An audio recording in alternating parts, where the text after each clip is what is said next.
Tonight, class, we travel to the other side of the world and we discuss briefly tonight the theaters of Asia. Three countries, particularly China, India, Japan.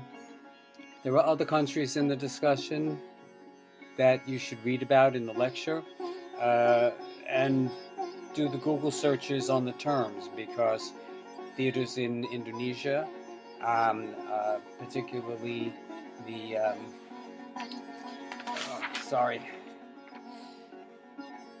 the Wayang Kulit Puppet Theater, the Shadow Puppet Theater of Indonesia, the Pansori of Korea, the Water Puppetry of Vietnam.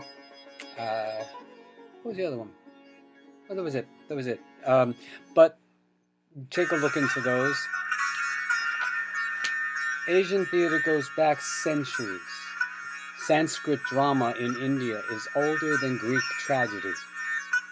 I like to do the Asian theater at this time because it's just before we're going to discuss the 20th and 21st centuries next week. Because due to some innovations in transportation, theater troupes from Asia came to festivals and touring companies, etc., of Europe and influenced a whole lot of practitioners in Europe. Asia taught the Europeans, and by extension Americans, etc., that theater is about theater. Its theatrical roots are exposed. You'll see in the videos links that they're exaggerated and opulent costuming. A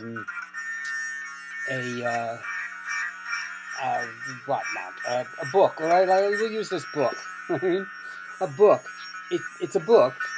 Right? Actually, this is where your grades are listed, etc. See, in there. There's everybody and the list of grades and all. That big X is because of attendance. They're not in class. But it's a book. But it can be used as a tray. It can be used as a weapon. Right? It's kind of like the property itself is not imbued with its actual purpose. Asian theaters leave a lot to the imagination of the viewers, of the spectators. This is a theater where you don't need scenic buildings. Now, we're going to be talking really about the classical theaters of these countries. You can go to Beijing today and see a play that looks like a Western play. You can see, just a curtain goes up, a set's there, and everything else. But no, I'm talking about specific innovative theaters of these particular countries.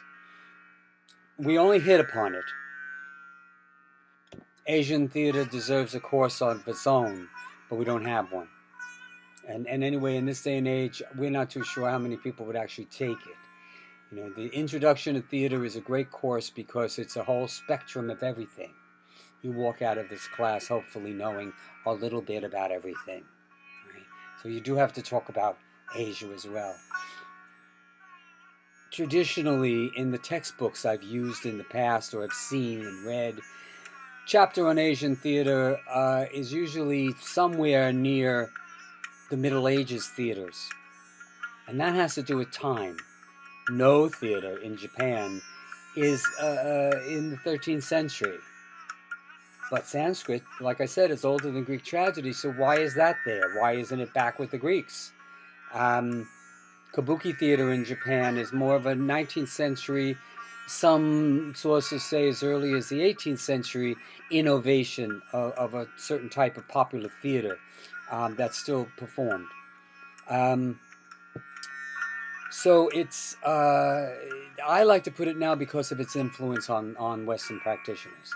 People saw these things. There's a man named Antonin Artaud. He's a theorist from France. He directed one play, but he's got a book called Theater and Its Double. We'll talk about that next week. But he saw Balinese dancers at an exhibition. Think of like a World's Fair at a pavilion in Paris in the 1880s, and he came away like, whoa, it's not about duplicating life as it's lived on a stage with real scenery and real props and real clothing that and psychological things, which we'll talk about next week, really. But I'm getting a little ahead of myself. But it's because this theater should be here to show how it influences the future. So I like to do it now. That's all. All right? And it's different. Be patient with it. Click on all the YouTube links.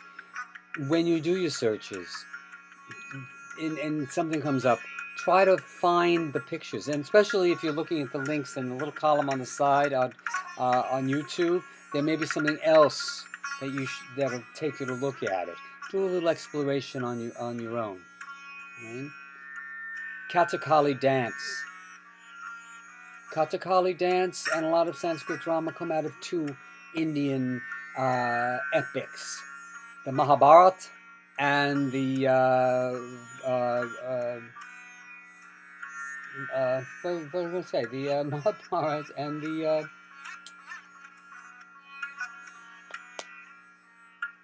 Ramaya, right? About Rama. I like to think of these two ancient texts, and they're ancient. The Mahabharata has been associated with a man named Bharata, and a playwright called Kalidasa. Kalidasa wrote a play called Shakuntala, and it's a big epic where the god Indra creates things. It's gods and goddesses and battles and the creation of the world and the universe, etc. They talk about universal. That's another reason why they tend to put it down, I guess, with the Middle Ages, because it is an epic theater the way cycle plays were epic. But really, it should be now, I think. But they're based in these epic. I like to think of those two epics as the Iliad and the Odyssey of Homer, influencing Greek tragedy. Here, these pieces of literature are influencing Indian theater. And Sanskrit and these dances, the songs are in them. All kinds of expression is on that stage. And a lot of it is highly symbolic. Beijing opera, which in some instances, and you'll hear on the clip, the man refers to it as Peking opera. Peking was the sort of colonial name that the Brits gave Beijing. I never understood that about the Brits. Why couldn't they just say Beijing? And we say it now, It's like Calcutta and some of the other names they did in Ireland too. They took the names and they Anglicanized them. Made it English sounding or whatever. I think, why can't they say the other things? Anyway, parts of colonialism, especially in India. So the names of some of the cities like Madras and places. Anyway, I don't want to get into it too deeply because you don't need to get into it too deeply. Some of the material I sent. Now, the end of the lecture, I did copy this entire document that you would have had as an add-on, as an attachment to read anyway. So I put it in the lecture, and it's there with a little bit of editorializing on my part, sticking in a couple of the YouTube links. You're listening to classical Indian music in the background here. It's a sitar.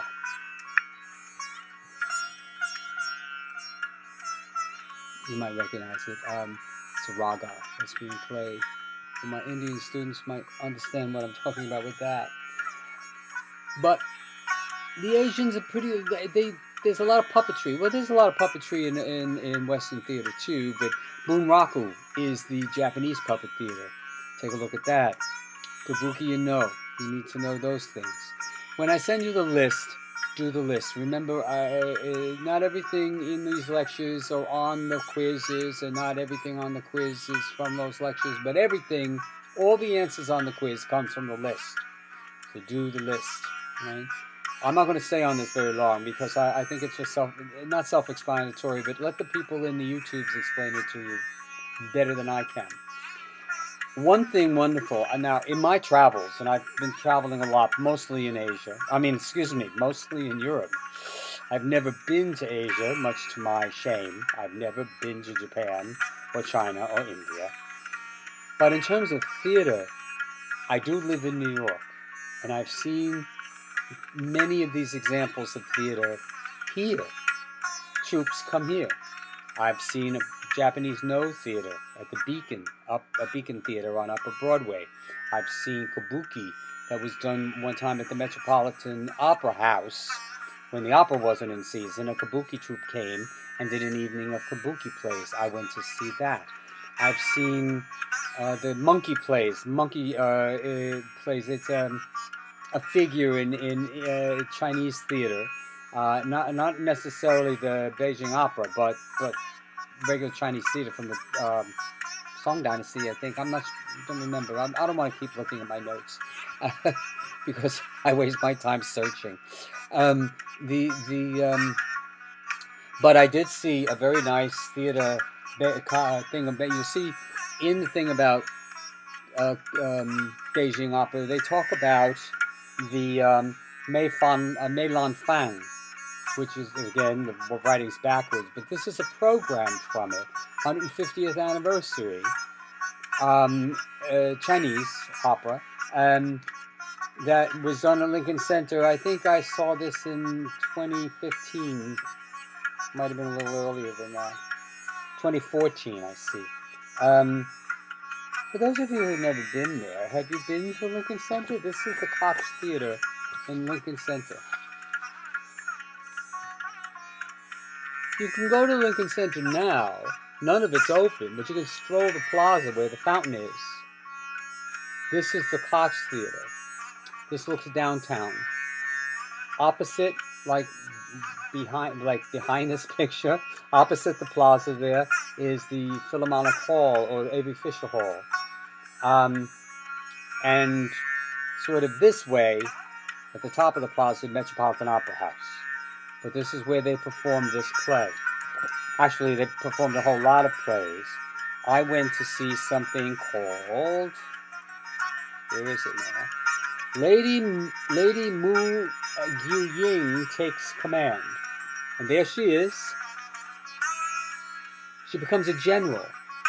And it was explained in here, when I've seen these costumings before. Here's a whole stage, characters. The people, and there she is here. The people, there she is. The costumes with the flags hanging on the back are generals in an army situation. Right? That's what I mean by colorful. What's realistic about that? Right? Yet I saw a Korean musical at the same theater one year that was modern, that was now. It had songs and sketches and stuff, but it was based on an historical event about a revolution in the past. But there were trains involved. There was a train on a stage and stuff, and it was marvelous. And it was in Korean. This was in Chinese, and on the sides of the stage, they had big screens so that subtitles in English were projected on the two sides of the stage. Sometimes they do it above the stage. They're called super titles. I mean, when you go to the opera, you might see super titles. These were for projections on the side, so that when they toured the world, they would just change. They would perform it in their own language, and they would just have these subtitles in different languages. So it's an interesting thing if you have an opportunity. Those of you who are Asian by background, and when you can, return to your own countries once this pandemic thing is over and we can start flying about again. Try to go. If you find yourself in Tokyo, go to the Kabuki Theater. and try to see some of these forms. And if the troops get to come to New York, step out of your comfort zone and take a look at it. You know, price of a ticket. And then they did influence a lot of our own style. The thing was that we've gone back to theater as theatrical. When I was talking about the set designs, and I talked about the people who said you don't need a setting, well, you don't. If we were in the classroom, I would have stepped aside and said, we could do a play right here. You know? And that's very Shakespearean, too. When Shakespeare writes, I think I mentioned it back then with Romeo and Juliet, but soft light through yonder window breaks, it is the east and Juliet is the sun. Arise, fair sun, and kill the envious moon. He's letting the audience know that we're in the middle of the night in a garden, even though we're standing under the sun in a theater on the south bank of the Thames in London. He's painting the picture with words and allowing the audience to fill in the gaps that they don't really see ahead of them. You know, and this is where you see in a kabuki situation. I just saw a battle. There's a nice little show that they've been showing on some of the cable channels that I pick up. I think it's on World. You know, it's called World. The channel is World. It's part of WLIW World, but it's a cable channel, PBS. And there's a show that on like 2 o'clock in the morning, once a week or something, called Kabuki Cool. And because of the K in Kabuki, the cool is spelled Kool. And there's a woman there who's presenting it, and a man who is a Kabuki actor.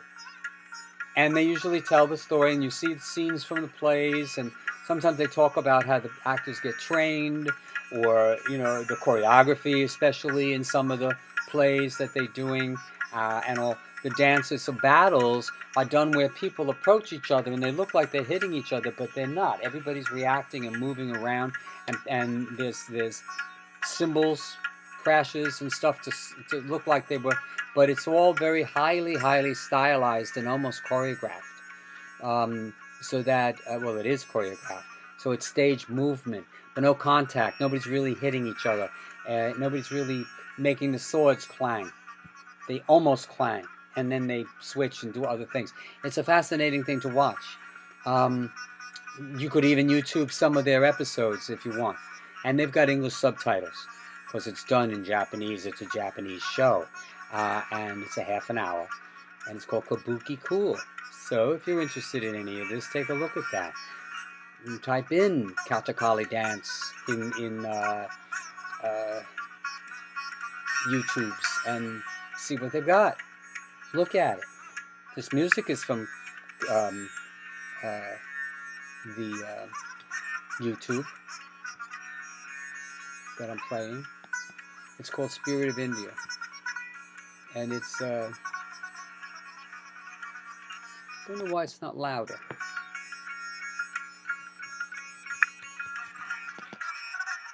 I know why. There it is. There it is. God. The thing was that it wasn't plugged in all the way. The little plug for the speaker. I'm not redoing this. I'm not redoing this. Really, we only have one more of these videos left. Because when we get to, because of the shortness, because we're losing the Saturday of Thanksgiving, we're going to have next week the end of the 19th and the 20th and part of the 21st century. It might be coming to you in 2 videos or whatever, but they're going to be together. I think it'll just come in one long one. But it'll be 2 lists of terminologies, etc. for the final quiz. Final quiz is the Saturday before Thanksgiving. We don't have any more classes, but we know that after that, except for the day when your final paper's due. I hope you got the video about the production values and all the links at the bottom. I know it's asking you to do a lot of work on your own, but you would have had to do the work on your own anyway. At least the one nice, you just wouldn't have me to talk about it for 3 hours. You have to read it, you know. And listen, I had to write them. I never wrote down everything I said. So just stick with it. You know, you're doing terrifically. I'm getting your papers, the article papers, which are due, well, today. You had to get them in today, remember, when the time you're listening to this. And I'll get them back to you as I read them, and with the grades, which is fine.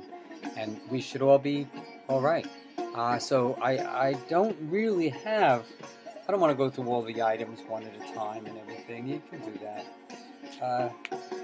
It really has to do with a new way of looking at theater. Here's an old scroll of actors and actresses from the opera, the original troupe. It's a paint, not a painting. It's a scroll. It's a representation of these people, but there they are. It's Chinese. And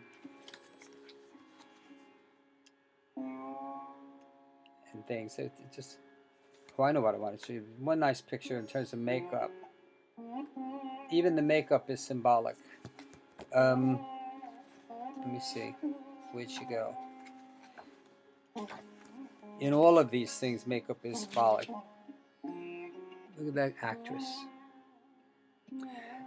Chinese and Indian performance, they had male troops and they had female troops of actors. And it depends upon what part of India. You know, India is very large, remember, and all. So whatever area it is, and sometimes, not much, males and females perform together, but it wasn't the rule.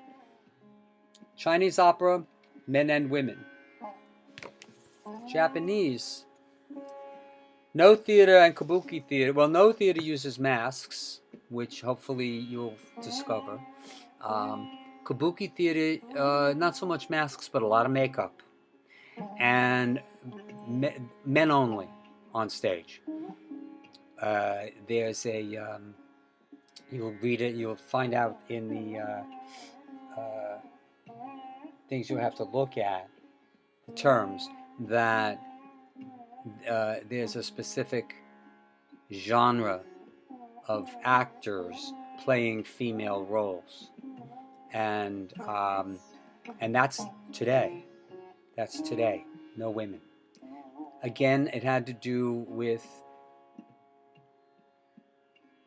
women actresses, actresses being hit on. It's kind of the same thing that the Elizabethans went through. Then they tried boy troops, but that didn't work out. So they switched to men playing women's parts. And that comes down to this very day. No women on stage. The audience, yes. The Chinese allowed both. So that's why these women, and even, well, today also, but even that old picture of that troupe, there were women in there. Another makeup of the woman's face. So this is the close-up I wanted. The highly stylized makeup of the eyebrows and the shadow of the eyelids, the redness, etc., the cheeks, and the headdress. This is a Chinese actress. Classical. Like I said, you could go to the theater now anywhere, and yes, you will see. Here's a nice elaborate one. See, the play I saw was about a woman becoming a general in the army. So a lot of the pictures are of the leading actress in this program that I got. But look at that costume. It's fabulous. And, you know, I mean, back in the day, Chinese generals, women or men, didn't go to war looking like that. You know, they had uniforms that were different from, you know, what a knight in the Middle Ages might have worn. But at the same time, no, you wouldn't do that. But this is theater now. Theater is once removed. It's not reality.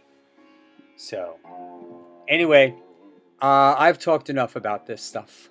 I just wanted you to see me talking again, listening to some music in the background. I even went and had Indian food tonight, which was nice. There's a nice restaurant in my neighborhood that serves really good Indian food. Um, it's called Indian Tempura is the name of the restaurant on Amsterdam Avenue, if you're ever up in the neighborhood. So, all right, have a good week and study this stuff. Ask me any questions you can, because if you get specific, I can get more specific than all this general stuff. But be well. All right? Take care. Ciao.